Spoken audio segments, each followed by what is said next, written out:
నమస్తే, నేను మీ సతీష్. జగన్ పర్యటన పైన మంత్రి నాలా లోకేష్ కుట్ర పన్నారు. అందులో భాగంగానే ఈ రోజున పొదిలిలో జగన్ పర్యటన చేస్తూ మరి పొగాకు రైతుల్ని పరామర్శించడానికి వాళ్ళతో మాట్లాడేందుకు వెళ్తా ఉంటే అక్కడ కావాలని చెప్పి మహిళల్ని అలాగే పోలీస్ అధికారులని పెట్టి జగన్మోహన్ రెడ్డి పైన దాడి చేయించారు. ఇదంతా కూడా ఒక ఆర్గనైజ్డ్ క్రైమ్ అంటూ అంబటి రాంబాబు, వైసీపీ నేత అంబటి రాంబాబు పెద్ద ఎత్తున ఆరోపణలు గుప్పించినటువంటి పరిస్థితి. ఈ క్రమంలోనే ఆయన చేసినటువంటి వ్యాఖ్యలు కూడా కొంత వివాదాస్పదంగా మారుతూ ఉన్నాయి. మరి అంబటి రాంబాబు చేసినటువంటి ఈ ఆరోపణలు ఎలా చూడాలి, ఇందులో ఎంతవరకు నిజం ఉండే అవకాశం ఉంది అనేటువంటి అంశాలు మనతో చర్చించేందుకు సీనియర్ జర్నలిస్ట్ డివిఎస్ గారు ఉన్నారు. సార్ నమస్తే. నమస్తే సార్. ఈ రోజున మరి పొదిలిలో జగన్మోహన్ రెడ్డి పర్యటనకి వెళ్తున్న సమయంలో చోటు చేసుకున్నటువంటి అక్కడ సంఘటనలు, వైపున మహిళలేమో అక్కడ వాళ్ళు వచ్చి మరి వాళ్ళ మనోభావాలు దెబ్బతిన్నాయి. జగన్మోహన్ రెడ్డి గారు అలాగే భారతీ రెడ్డి గారు క్షమాపణ చెప్పాలి, లేకపోతే కనుక గో బ్యాక్ అంటూ ప్లకార్డులు పట్టుకుని వాళ్ళు ముందుగానే శాంతియుతంగా నిరసన తెలియజేస్తామన్నారు. పోలీసులు అనుమతి కూడా ఇచ్చినట్లున్నారు. అయితే దాన్ని అక్కడ చోటు చేసుకున్నటువంటి సంఘటనలు, ఉద్రిక్తతలు, ముఖ్యంగా రాళ్ల దాడి వైఎస్ఆర్ కాంగ్రెస్ పార్టీ శ్రేణుల నుంచి మరి అక్కడ పోలీసులు లాఠీ చార్జ్ చేయడం, దాన్ని పట్టుకుని అంబటి రాంబాబు ఇదంతా కూడా చంద్రబాబు నాయుడు గారి కొడుకు లోకేష్ అధికారుల్ని చేతిలో పెట్టుకుని ఇవన్నీ చేయిస్తా ఉన్నారు.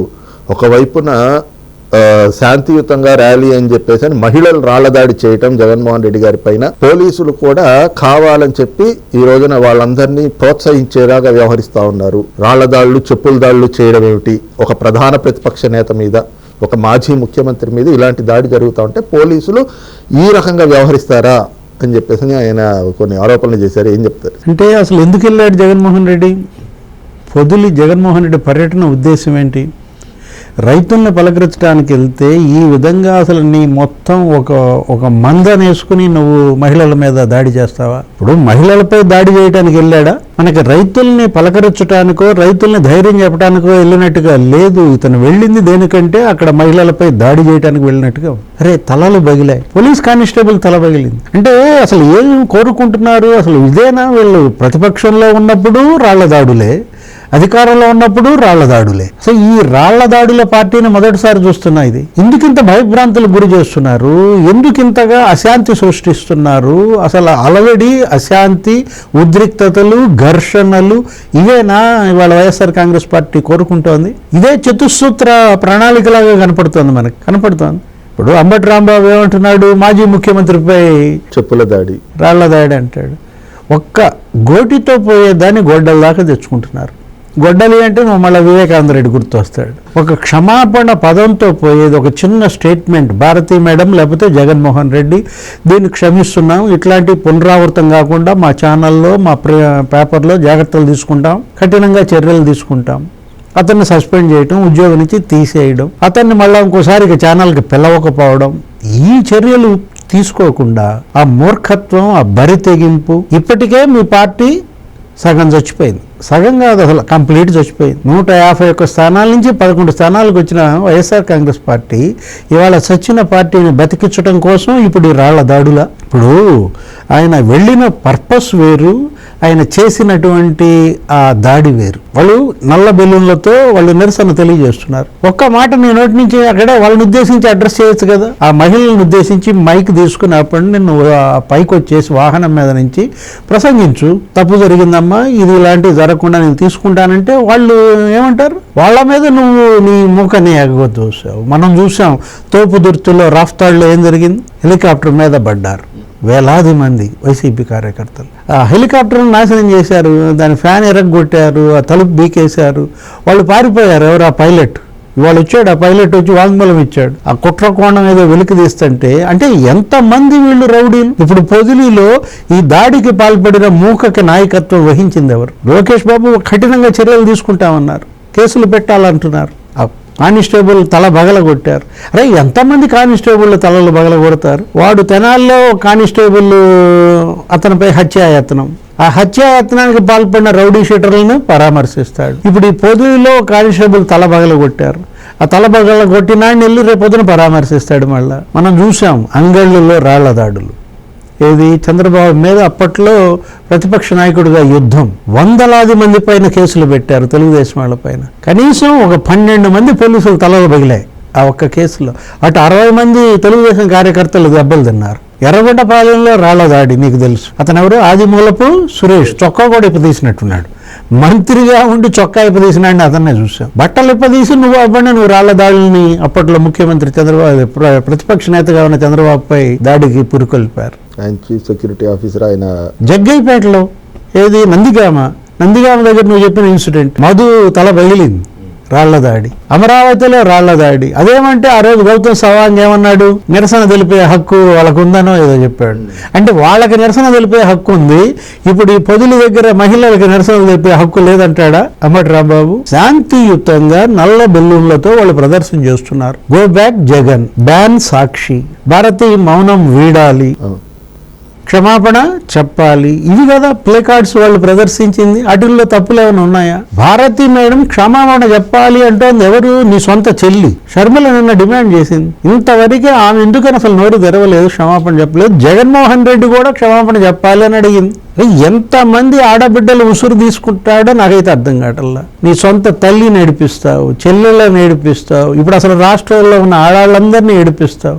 అమరావతి ఆడపిల్లలు వాళ్ళేంటి, వాళ్ళు చేసిన పాపం ఏంటి? అక్కడ పుట్టటమే అమరావతి ఆడబిడ్డలు చేసిన పాపమ్మా. ఆ సాక్షి ఛానల్ ఏం చెప్తోంది? కొమ్మినేని శ్రీనివాసరావు లేకపోతే కృష్ణరాజు, అరే ఇప్పటికీ అతను తప్పు ఒప్పుకోకుండా కృష్ణరాజు పదే అవే వీడియోలు, అవే క్లిప్పింగ్స్ చూపిస్తాడు. అక్కడ వ్యభిచారం అంటాడు, ఇక్కడ ఎయిడ్స్ అంటాడు, ఇక్కడ ఏదేదో చెప్తాడు. ఏ ప్రాంతంలో లేదు? హైదరాబాద్లో లేదా? బెంగళూరులో లేదా? ముంబైలో లేదా?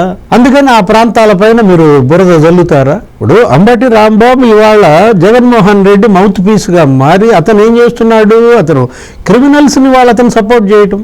అదేమంటే మళ్ళీ నల్ల కోట వేసుకుని కోర్టులో ప్రత్యక్షం అవుతాడు. ప్రతి అంశాన్ని వీళ్ళు రగడ సృష్టిస్తున్నారు. ప్రతి దాంట్లోనూ వీళ్ళు ఉద్రిక్తతలు సృష్టించి ఇక్కడ ఆంధ్రప్రదేశ్ ఇది ఒక అల్లకల్లోలం. ఇక్కడ ఆంధ్రప్రదేశ్ దేశంలో ఎవరు ఇక్కడికి రావద్దు, ఇక్కడ పెట్టుబడులు పెట్టద్దు, కేంద్రం ఇక్కడికి నిధులు ఇవ్వద్దు, ప్రపంచ బ్యాంకు లోన్లు ఇవ్వద్దు. ఇదెక్కడి పార్టీ? నిధులు ఇవ్వద్దని కేంద్రంపై ఒత్తిడి, రుణాలు ఇవ్వద్దని ప్రపంచ బ్యాంకుపై ఒత్తిడి, ఏడీబీపై ఒత్తిడి. ఇలాంటి రాజకీయ పార్టీ అసలు ఎరుగునా మనం? వీళ్ళేం నాయకులో మనకైతే అర్థం కావట్లా. నువ్వు అభివృద్ధి చెయ్యవు, చేసేవాళ్ళని చెయ్యనివ్వు, అడ్డంకులు సృష్టిస్తావు. నువ్వు కేంద్రం నుంచి నిధులు తెచ్చేవాళ్ళని తానివ్వవు. ఎందుకు ఇంత పిచ్చిగా బిహేవ్ చేస్తున్నారో మనకైతే అర్థం కావట్లేదు. ఇది అసలు ఒక రోగ్ ఎలిఫెంట్స్గా మారారు. ఇప్పుడు ఇవాళ వాళ్ళు స్పష్టంగా చెప్తున్నారు, పొదులి రైతులు, అరే మేము ఇంత కొంటున్నాం, ఇంత కొన్నాము, 12,000కి కొనమని ఆదేశించాము, ప్రభుత్వం నుంచే మేము కిలోకి 17 రూపాయలు ఇచ్చాము, 200 కోట్లు ఏది ఆ ప్రాసెసింగ్ ఫీజు కింద వాళ్ళు అసలు రైతులు కట్టాల్సిన పని లేదు. పొగాకు ప్రాసెసింగ్ ఫీజు గవర్నమెంటే కడుతోంది, 200 కోట్లు దానికి అదనంగా వెచ్చించింది, కేంద్రంపై ఒత్తిడి తీసుకొచ్చి కొనిపిస్తోంది. ఇలాంటి పరిస్థితుల్లో నువ్వు మద్దతు ధరలు లేవంటావు, ఇది అసలు రైతుల పాలిట శాపంగా ఈ పాలన మారిందంటావు. నువ్వు అసలు రైతులకి చేసిన మోసం 20,000 కోట్లు రైతులకు ఎగ్గొట్టావు. రైతు భరోసా అనే ఒక్క స్కీమ్లో 20,000 కోట్లు దగా చేశావు. ఇప్పుడు ఈరోజు మరి తల్లికి వందనం వేసేస్తున్నారు. రేపు పొద్దున దగ్గర 8,500 కోట్లంట. ఒక 64 లక్షల మంది తల్లుల ఖాతాల్లో ఇవాళ మరి వేసేస్తున్నారు. ఎంతమంది బిడ్డలుంటే అంతమందికి. నువ్వేం చేశావు? నువ్వు అమ్మఒడి ఇచ్చావా? ఒక సంవత్సరం ఏమో అసలు ఎగ్గొట్టావు, ఒక సంవత్సరం ఏమో కాలక్షేపం చేశావు. 5 ఏళ్లలో నువ్వు ఇచ్చింది అమ్మఒడి 3 ఏళ్లే. ఇప్పుడు వీళ్ళు తల్లికి వందనం ఇస్తున్నారు, వాళ్ళ హామీ నెరవేర్చారు. అదేమంటే సూపర్ 6, సూపర్ 7 అంటాడు. వరుస పెట్టి వాళ్ళు పింఛన్లు ఇచ్చారు, అన్న క్యాంటీన్లు తెరిచారు, ఆ తర్వాత ఇప్పుడు తల్లికి వందనం వేస్తున్నారు, దీపం పథకం, ఉచిత గ్యాస్ సిలిండర్లు ఇచ్చారు, 2 సిలిండర్లు ఇచ్చారు. ఇప్పటికి రేపు రైతుల ఖాతాల్లో రేపు 20,000 వేస్తామంటున్నారు. రేపు ఒక వారం 10 రోజుల్లో ఆగస్టు 15 నుంచి ఆర్టీసీలో ఉచిత ప్రయాణం మహిళలకి. అన్ని హామీలు క్రమదశల్లో వాళ్ళు నెరవేర్చుకుంటా అటు అభివృద్ధి చేస్తున్నారు, ఇటు సంక్షేమం అందిస్తున్నారు. మీరేమో ఏదో రకంగా డిస్టర్బ్ చేయాలి, పరిపాలన మీద దృష్టి పట్టకుండా చేయాలి, ప్రజల దృష్టి మళ్లించాలి అనే ఒకే ఒక సింగిల్ పాయింట్ ఎజెండా. ఇక్కడ కూడా అంబటి రాంబాబు 1కి 10 సార్లు అంటే నారా లోకేష్ గారు అటు తెలుగుదేశం పార్టీ జాతీయ ప్రధాన కార్యదర్శిగా ఉన్నారు, ఇంకోవైపున ప్రభుత్వంలో మంత్రిగా ఉన్నారు. ఆ ఇదితోటి కూడా సంబోధించకుండా చంద్రబాబు నాయుడు కొడుకు లోకేష్ అని చెప్పేసి ఈ ఏదో కొంచెం హేళన చేసే విధంగా ఈ మాట్లాడుతున్నటువంటి ఈ తీరుని ఎలా చూడాలి?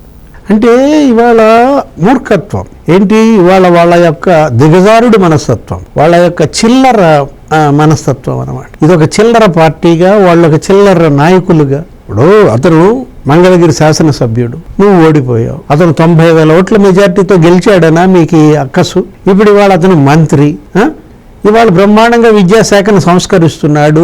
మీరు చేసిన విద్యా రంగంలో విధ్వంసం చక్కదిద్దాడు. ఏడాదిలో ఉపాధ్యాయుల మన్ననలు పొందాడు. అన్ని ఉపాధ్యాయ సంఘాలు ఇవాళ లోకేష్ని బేష్ అంటున్నాయి. మీకు కన్నెర్ర అవుతుందా? ఇవాళ ఉపాధ్యాయులు బ్రహ్మాండంగా వాళ్ళ విధులు వాళ్ళు నిర్వహిస్తున్నారు. వాళ్ళేవి బాత్రూంలో ఫోటోలు తీయాల్సిన పని లేదు, ఇవన్నీ అప్లోడ్ చేయాల్సిన అవసరం అంతకంటే లేదు. అంటే అతను తన శాఖ కార్యక్రమాల్లో అతను ఉంటే ఒకవైపు పెట్టుబడులు రాబడుతున్నాడు, విదేశాల్లో పర్యటిస్తున్నాడు, అమెరికా దావోస్ ఇన్వెస్ట్మెంట్స్ తెస్తున్నాడు, ఐటీ కంపెనీలు నెలకొల్పుతున్నారు.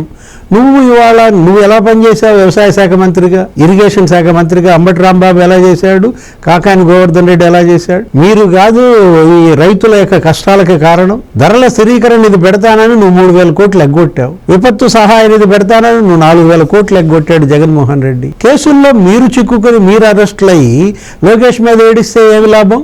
మీరు మంచిగా ఉండుంటే ఇవాళ ఈ కేసులు మీ మీదకి ఎందుకు వస్తాయి? లోకేష్కి ఏం పని పాట లేదా? మీ మీద దాడులు చేయటమే అతనికి పనా? మీ మీద చేపించడమే అతని పనా? అతను చాలా బిజీగా అతని పనుల్లో అతను ఉన్నాడు. మీ గురించి ఆలోచించే తీరిక లేదు, మీ గురించి మాట్లాడే సమయము అతనికి లేదన్నమాట. Thank you.